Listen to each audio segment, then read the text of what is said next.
Good afternoon, all.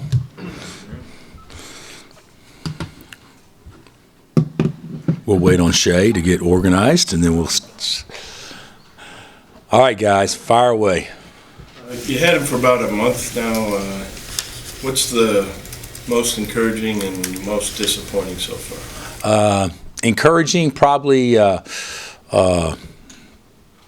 experience, I'd say, would be the most encouraging. Flashes of playing, really well and playing the way that we want to play. Discouraging, I'd say, inconsistency and not great energy consistently, and certainly our ball handling and passing has been poor. But I like our guys. I don't think that we played well at all in practice the last couple of weeks. I'm hoping it's just because we want to play somebody else. So, Bill, who is your most improved player from last year at the end of the year to right now that you've been pleased with? Well, I think Frank and Perry are both really improved. So if you want to pick somebody to be improved, I think you'd want to pick your best guys. I would say the thing that's probably been frustrating to me, Tom, to go back to your question is I don't think I've seen a big jump consistently with a lot of our players from an individual improvement standpoint. I think that we've been solid, but I don't think that we've taken that next step. Now, could that be because of health with Wayne's ankle and with Brandon Green's hip and some things like that? It may be as much health related as whatever else. But I would say, to me, Hunter Mickelson is probably what fans would probably view as our most improved guy. But I'm not sure that Frank and Perry and Jamari probably haven't played at a higher level than they did at any point in time last year right now. What percent is Wayne's ankle? You'd have to ask him, but, he hadn't missed any time. He hasn't taken any days off. He just doesn't look quite as explosive to me. But he would tell you it's fine and 100%. But I don't, there's no excuse. But the thing about with Wayne is he practiced a good portion of our preseason not being very healthy. Doctors said that's what he should do and fight through it. But I don't think he quite had the explosion this preseason as what he would have or what he did this summer. Before the season starts, do you guys get together? I know you guys get together a lot, but as a team and kind of assess your goals for the season? No. Kind of a come behind? I never have been big on that, and that doesn't mean it's right that I'm not. So, I think, obviously a goal would be to win the league.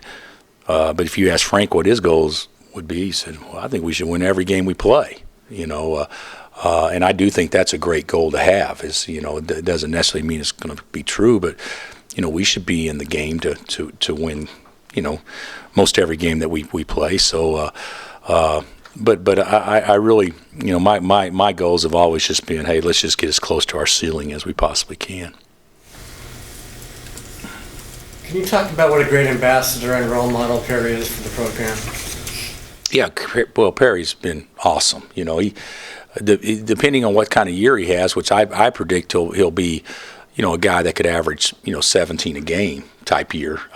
He could go down as the fifth leading scorer in the history of the school. So, he's had a fabulous career, and of course he's a better kid than player, and has handled everything so well. I could be negative and say I wish he's more aggressive at times, and I wish he was more vocal at times. But you're splitting hairs with him. I don't think that we ever dreamed that we would get a better person or player when we signed him than what we have.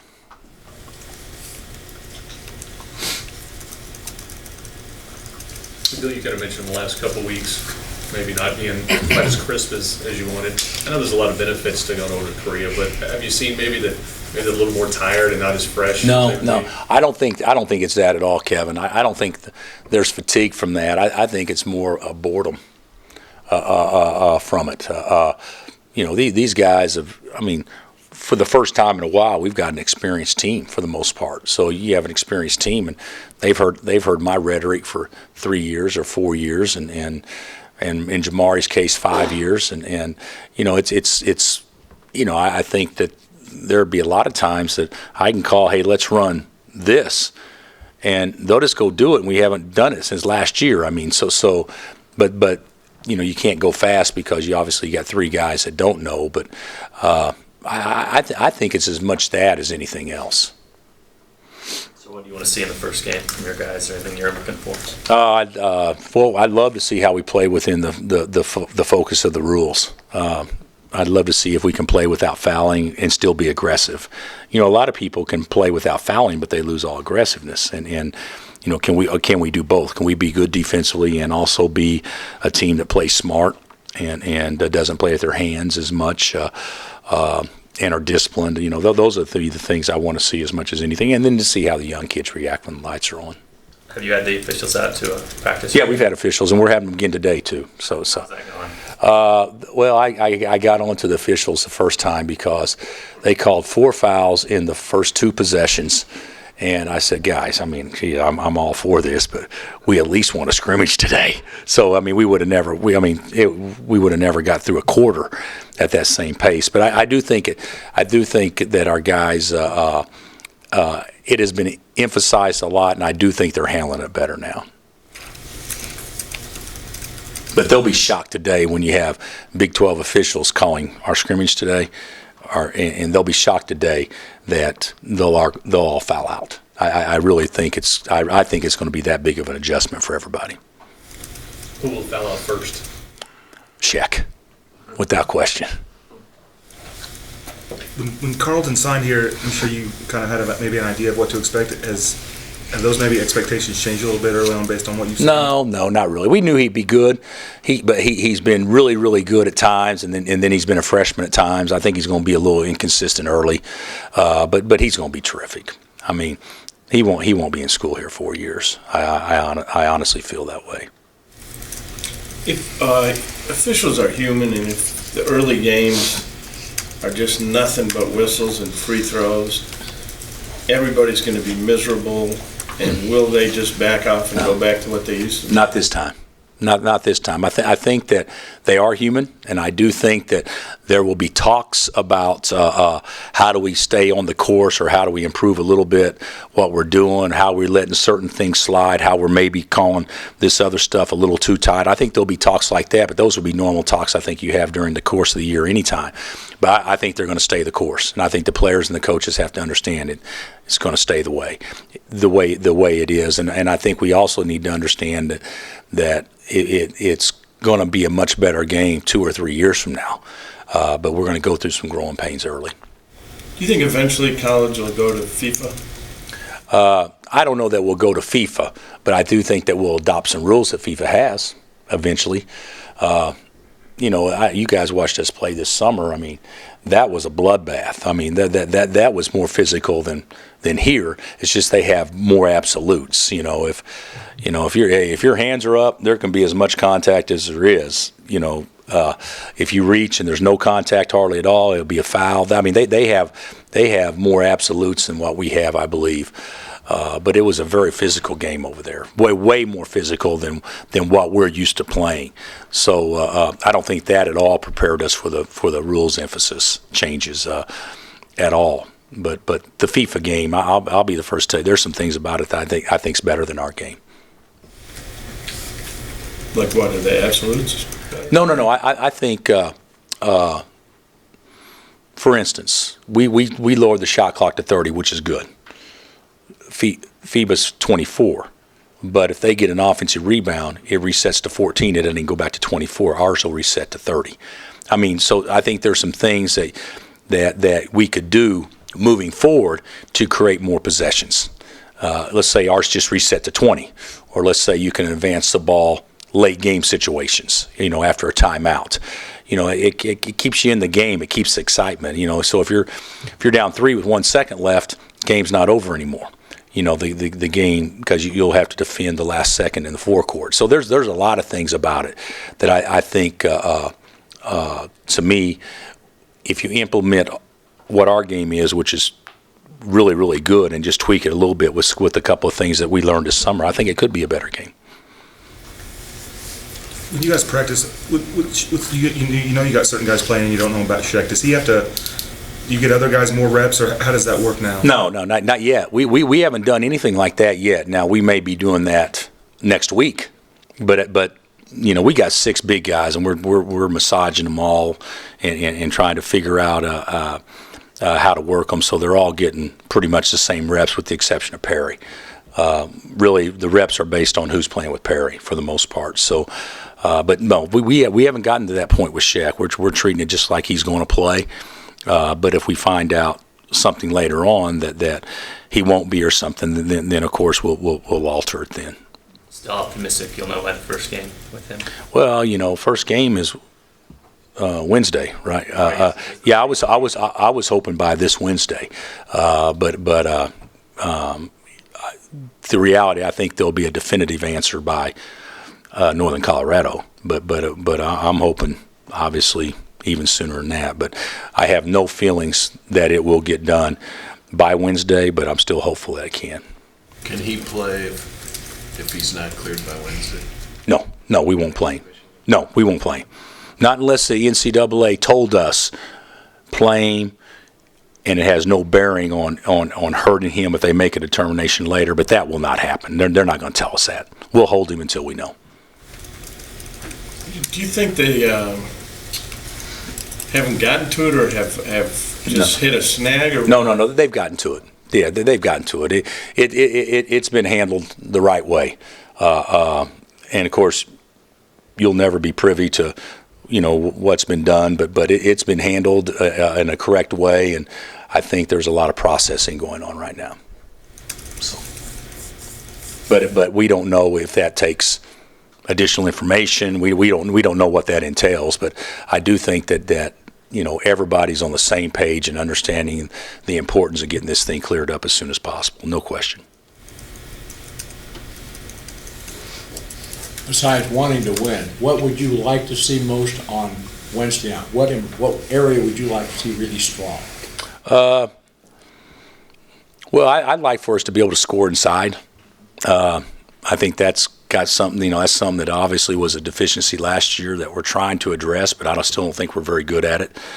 I'd like for us to be able to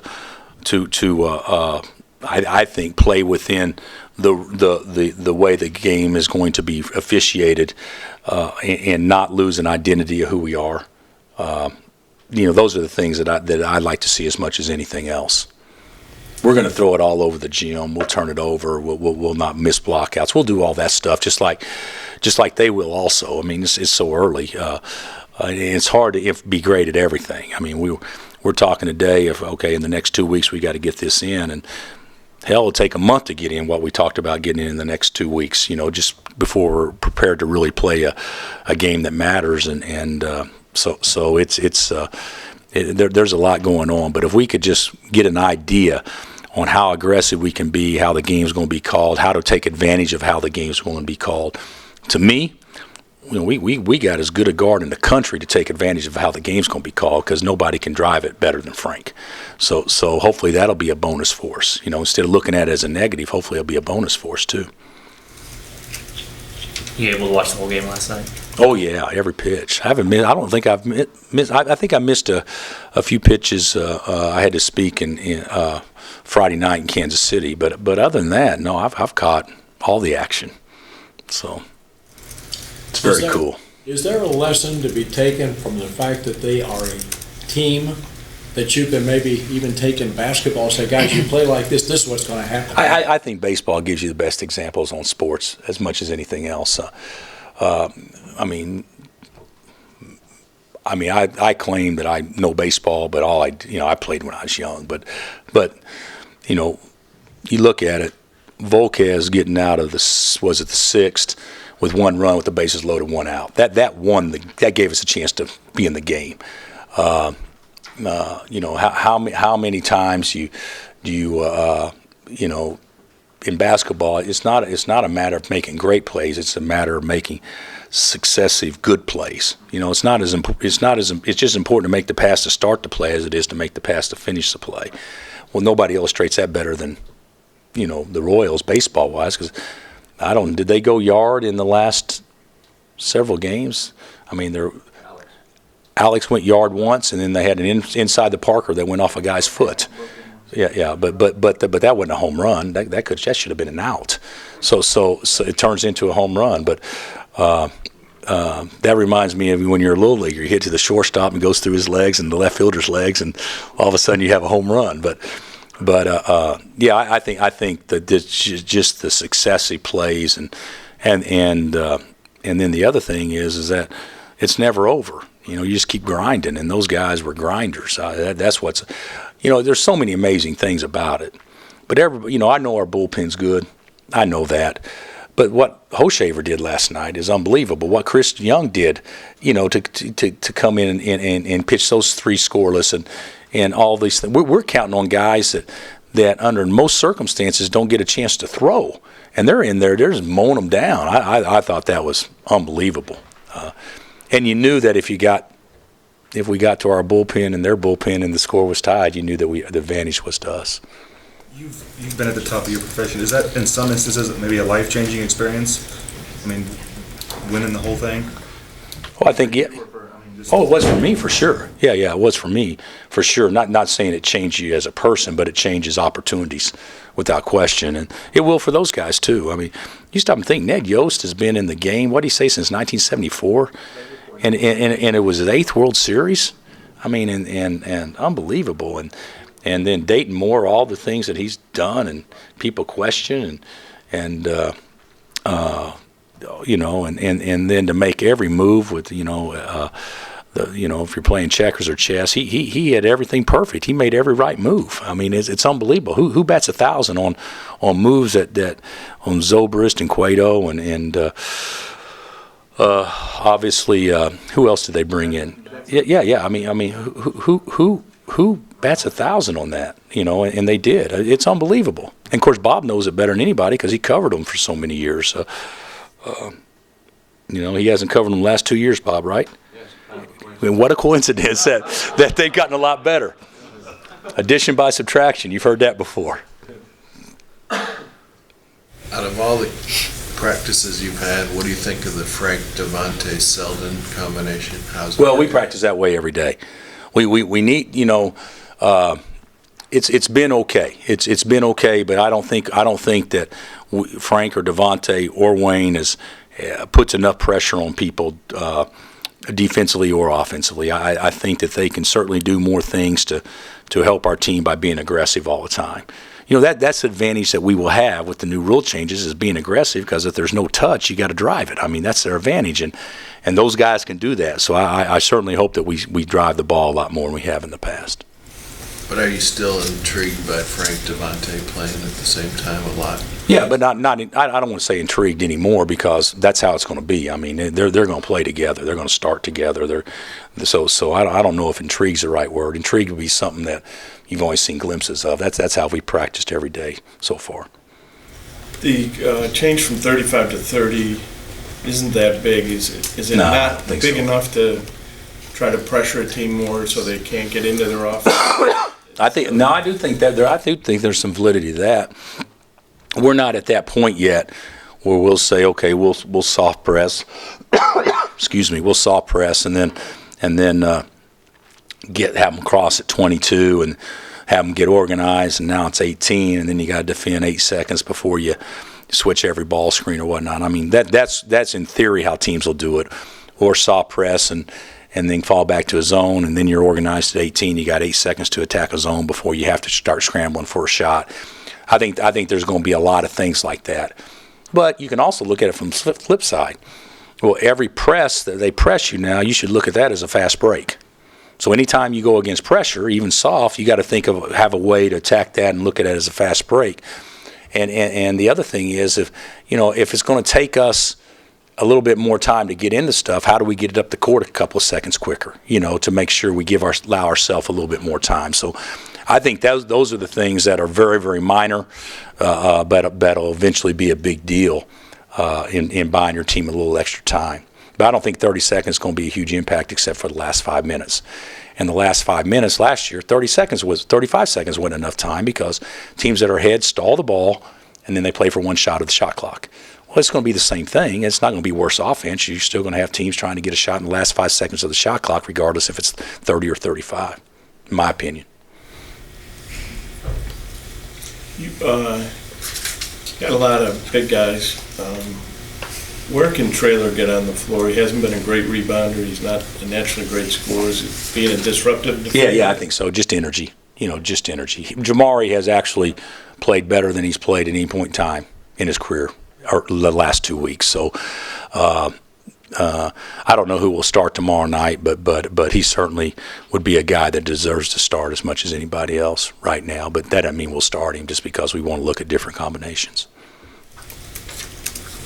We already know how he and Perry can play together. May want to look at some different stuff. Not tomorrow night, Wednesday night. Are you looking at Svi and Green as guys off the bench to give you a shot, or could Well- they still? Well, if you're going to start Devontae and Wayne and Frank, then yeah, we're looking at them coming off the bench. But yeah, they need to be instant offense. They need to be able to be guys that can be more than adequate defensively, but be a guys that can Brandon Green, to me, whether he plays 10 minutes or whether he plays 20 or 25, whatever it is, he could be a guy, if he gets 5 open looks, he can come away with 12 points. That to me is the situation with him. And so we need him to make shots, but on the flip side, he's got to be able to do some other things to give our team the best chance, because people aren't going to let him shoot. So if people defend him a certain way and not going to let him get his feet set and chase him off the line or do whatever, then he's got to be able to obviously do other things to help us win.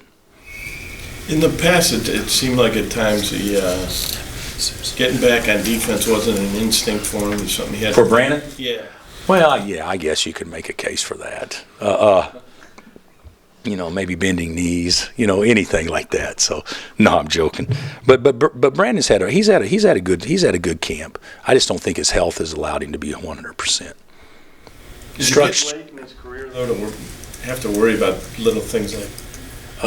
No, I don't think so.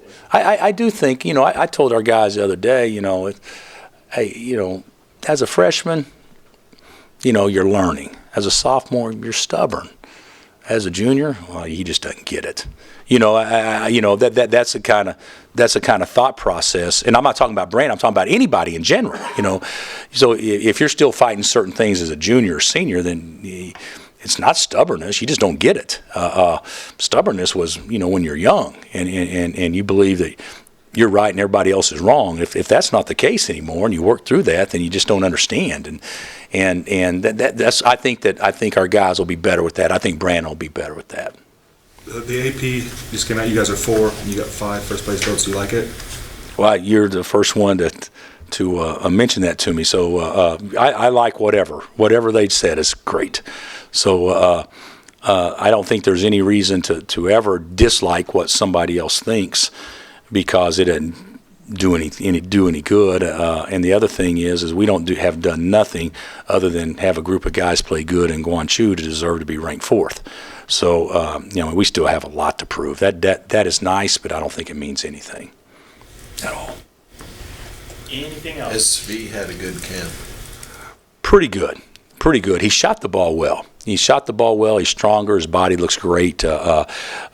Defensively, he's conscientious. He tries to do everything we want him to do.